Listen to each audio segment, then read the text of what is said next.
Hi, welcome to Nikki's cookbook. இன்றைக்கி American cheese omelette எப்படி செய்கிறதுன்னு பார்க்க போகிறோம். ஆம்லெட் செய்கிறதுக்கு தேவையான வெஜ்ஜீஸ் இங்கே நான் எடுத்து வச்சுருக்கேன். இதில் சின்னதாக கட் பண்ண டொமேட்டோஸ், அது கூட க்ரீன் கேப்சிகம், ஸ்வீட் கார்ன், சாப் பண்ண ஒரு பெரிய வெங்காயம், 4 எக் இன்றைக்கி எடுத்திருக்கேன். அது கூட 1/2 கப் நல்லா பாயில் பண்ண மில்க், கொஞ்சம் பீட்சா சீசனிங் இல்லைன்னா பெப்பர் சால்ட் இருந்தால் கூட போதும். சீஸ் வந்து அமுல் சீஸ் ஸ்லைஸ் எடுத்திருக்கேன். நீங்கள் வேணால் சீஸ் க்யூப்ஸ் கூட எடுத்துக்கலாம், எந்த பிராண்ட் சீஸாக இருந்தாலும் பரவாயில்ல. இப்போ ஒரு பவுலில் நம்ம எடுத்து வச்சுருந்த எக்கை பிரேக் பண்ணி அதில் ஆட் பண்ணிக்கலாம். அது கூட சால்ட், கொஞ்சம் பெப்பர் ஆட் பண்ணதுக்கப்புறம் நல்லா இந்த மாதிரி ஒரு ஃபோக் ஸ்பூன் வச்சு நல்லா முட்டையை பீட் பண்ணிக்கோங்க. அது கூட நம்ம எடுத்து வச்சிருந்த 1/2 கப் மில்கையும் ஆட் பண்ணி நல்லா பீட் பண்ணிக்கலாம். இப்போ நம்ம வெஜ்ஜீஸ் ஆட் பண்ணுறோம்.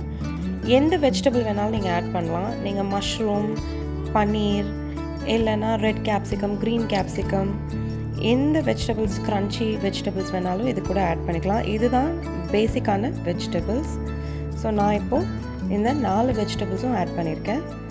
வெஜிடபிள்ஸ் ஆட் பண்ணிவிட்டு நல்லா இந்த மாதிரி ஃபோக் ஸ்பூன் வச்சு நல்லா மிக்ஸ் பண்ணிக்கோங்க. இப்போ ஒரு பேனை ஹீட் பண்ணிவிட்டு ஒரு தவா இல்லைன்னா ஒரு பேன் அந்த மாதிரி ஒரு ஃப்ளாட் கிரிடில் கூட எடுத்துகிட்டு நீங்கள் இந்த மாதிரி ஹீட் பண்ணி கொஞ்சமாக பட்டர் க்ரீஸ் பண்ணிக்கலாம். பட்டர் இல்லைன்னா நெய் கூட க்ரீஸ் பண்ணிவிட்டு இந்த மாதிரி ஆம்லெட்டை இப்போ நம்ம செய்ய போகிறோம். நல்லா ஆம்லெட்டை ஒரு ஸ்பூன் எடுத்து ஸ்ப்ரெட் பண்ணிக்கோங்க.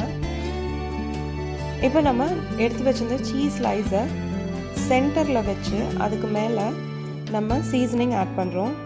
எந்த ஹர்ப் சீசனிங் வேணாலும் ஆட் பண்ணிக்கலாம். நீங்கள் சீசனிங் ஆட் பண்ணதுக்கப்புறம் நம்ம இந்த ஆம்லெட்டை மீடியம் ஃப்ளேமில் வச்சு நல்லா குக் பண்ண விடலாம். இப்போது சைட்ஸ் எல்லாம் நம்ம ஃபோல்ட் பண்ணி இந்த மாதிரி கம்ப்ளீட்டாக எட்ஜஸ் எல்லாம் க்ளோஸ் பண்ணி சீல் பண்ணுறோம். அப்போ தான் சீஸு உள்ளே நல்லா மெல்ட் ஆகிட்டு நல்லா ஈஸியாக இருக்கும். கம்ப்ளீட்டாக பேக் பண்ணிக்கலாம்.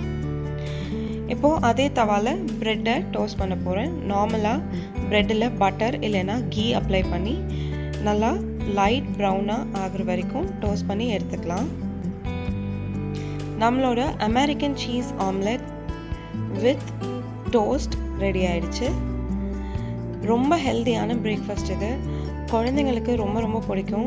வீட்டில் ட்ரை பண்ணி பாருங்கள். ஈஸியான Sunday breakfast, simple, easy and healthy breakfast. Try பண்ணி பார்த்துட்டு உங்களோட காமெண்ட்ஸ் அண்ட் லைக்ஸ் எனக்கு ஷேர் பண்ணுங்கள். மறக்காமல் நிக்கிஸ் குக்புக் சேனலுக்கு சப்ஸ்கிரைப் பண்ணுங்கள். தேங்க்யூ.